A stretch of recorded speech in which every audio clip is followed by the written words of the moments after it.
Assalamualaikum warahmatullahi wabarakatuh. Kami dari kelompok 3, kelas Histologi Hewan D1 akan mempresentasikan mengenai limfoid primer dan sekunder. Adapun anggota kelompok kami yaitu ada Maulida Putri, Heskia, Muhammad Fikri, Akila, Putri Finansia, dan juga Angelin.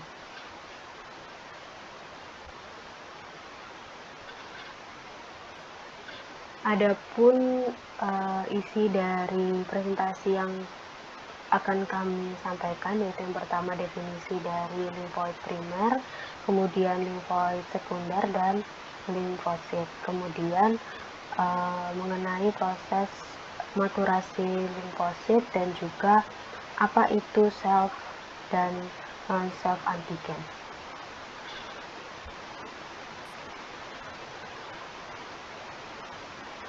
Baik, yang pertama mengenai definisi jaringan limfoid itu sendiri, yaitu sistem peredaran cairan.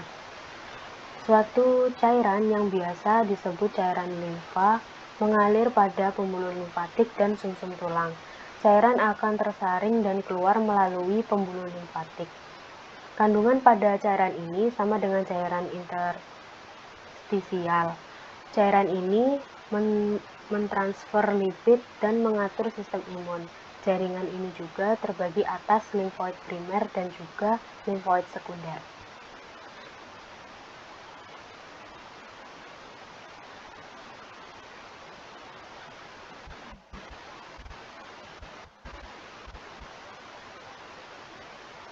Limfoid sekunder. Di sini juga kita sudah membagi beberapa perbedaan dari limfoid primer dan sekunder, yaitu yang pertama tempat pembentukan dan maturasi sel limfosit. Kedua yaitu mencakup organ tulang maupun jantung. Lalu pada limfosit sekunder, ini organ yang mempertahankan limfosit major atau limfosit dewasa dan menginisiasi adaptasi imun. Empatnya yang mencakup organ yaitu lim atau limfa, lim node atau kelenjar getah, derdat, appendix, adenoid, dan tonsil. Yang kedua yakni pada limfoid primer menyediakan tempat bagi sel limfosit untuk diferensial, berproliferasi maupun maturasi. Yang kedua pada limfosit sekunder yakni menyediakan tempat agar sel limfosit menjadi aktif sehingga berguna bagi tubuh. Yang ketiga yang mengandung sel B atau sel T, sedangkan limfosit sekunder mengandung kedua dari sel B dan sel T. Kemudian perbedaan yang keempat yaitu tidak ada kontak dengan antigen pada limfoid primer dan ada kontak dengan antigen pada limfosit sekunder.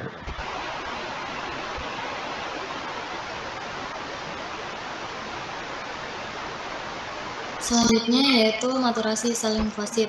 Yang pertama, maturasi sel B. Proses maturasi dari sel limfosit B terletak di sumsum tulang. Pada sumsum tulang, sel-sel punca akan banyak diproduksi, kemudian akan berdiferensiasi menjadi sel limfosit B yang matang. Terdapat beberapa tahapan yang dilalui untuk menghasilkan sel limfosit B yang matur, yaitu tahap probi, tahap prebi, tahap sel B imatur, dan tahap sel B matur. Yang kedua, yaitu maturasi sel T. Sel limfosit T berasal dari sel-sel punca yang ada di sumsum tulang. Sel-sel punca akan berdiferensiasi menjadi sel limfosit dan kemudian mengalami maturasi. Sedikit berbeda dengan sel limfosit B, pada sel limfosit T, proses maturasi terjadi di sumsum tulang dan timus. Tahapan maturasi sel limfosit T terdiri dari tahap prosel T, tahap pre-sel T, tahap positif ganda, tahap positif tunggal, dan tahap matur naif.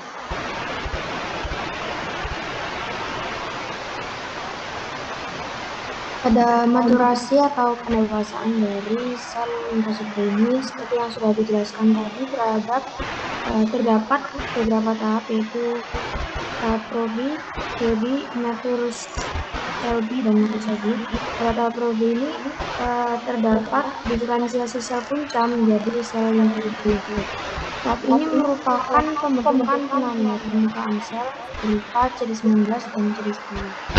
Kemudian pada tahap prebi, pada tahap ini mulai terdapat ekspresi imunoglobulin sederhana. Penanda permukaan sel berubah menjadi CD4+.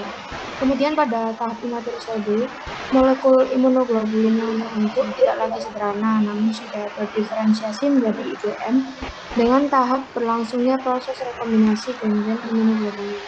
Dan pada tahap terakhir yaitu imatur sel B, sel-sel limfosit B imatur akan keluar dari sumsum tulang menuju ke organ limfatik sekunder, di mana akan mengalami aktivasi menjadi sel plasma.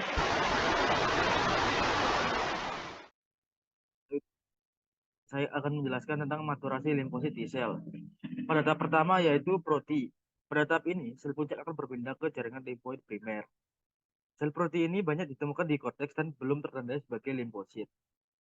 Tahap kedua yaitu preti, merupakan tahap awal penandaan sel proti menjadi limfosit. Selanjutnya yaitu tahap positif ganda. Disebut sebagai tahap ganda karena selain ada penanda sel T, ditemukan pula CD4 dan CD8. Namun belum berdiferensiasi. Pembelahan positif ganda aktif terjadi di korteks. Selanjutnya yang terakhir yaitu tahap positif tunggal. Jika maturasi berhasil, maka sel akan mengekspresikan CD4 atau CD8 saja. Sehingga sel T akan menjadi T helper atau T sitotoksik dan siap dikeluarkan dari kelenjar timus. Barulah disebut sebagai naive mature T cell. Selanjutnya saya akan menjelaskan mengenai self dan non-self antigen dan bagaimana limfosit dapat membedakan keduanya. Antigen yang telah ada di dalam tubuh kita itu dikategorikan sebagai self, namun antigen yang tercipta dari lingkungan di luar disebut sebagai non-self. Namun pada kasus khusus di mana antigen hadir dalam masa perkembangan janin, maka antigen tersebut akan terdaftar sebagai antigen self. Beberapa di antara yang termasuk dalam antigen self adalah protein maupun enzim yang dapat menyebabkan alergi, sehingga respon autoimun dapat terbentuk. Mekanisme imunitas yang adaptif membentuk dua reseptor utama, yaitu TCR dan BCR. TCR ini maksudnya reseptor milik sel T, sedangkan BCR adalah reseptor milik sel B, di mana keduanya dapat mengenali molekul non-self. Masing-masing limfosit B dan T menghasilkan reseptor unik yang mengatur ulang gen reseptornya, menghasilkan repertoar dengan sel T dan sel B yang peka terhadap antigen self. Jadi ini ada kaitannya dengan memori sel, di mana sel B atau sel T akan mengingat antigen tertentu, sehingga saat salah satu sel tersebut bertemu dengan antigen, sel dapat membedakan antigen tersebut. Bisa dilihat dalam gambar bahwa MHC akan menandai badan sel sebagai self, sehingga imun tidak akan aktif. Namun pada non-self antigen tidak ada tanda dari MHC, sehingga imun akan menyerang antigen tersebut. Tingkat aviditas sel T dalam menanggapi self dan non-self antigen ditentukan oleh aviditas TCR spesifik untuk MHC. Sel penyaji antigen atau yang disebut dengan APC menangkap antigen, memecahnya menjadi peptida kecil dan menyajikan pada molekul MHC. Jadi MHC sangat berperan dalam membantu sel dalam mengidentifikasi antigen.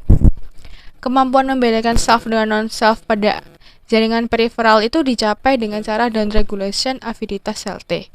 Sehingga saat keluar dari kelenjar, maka sel dapat berfungsi dengan baik. Downregulasi ini ada kaitannya dengan menurunkan kemampuan reseptor self. Regulasi ini memungkinkan sistem imun untuk mengontrol respon anti-self tanpa perlu merusak imunitas anti-non-self. Hal ini diperlukan karena self T dapat menjadi terlalu reaktif sehingga malah akan menyerang jaringan itu sendiri, dan ini juga yang dinamakan sebagai autoimun.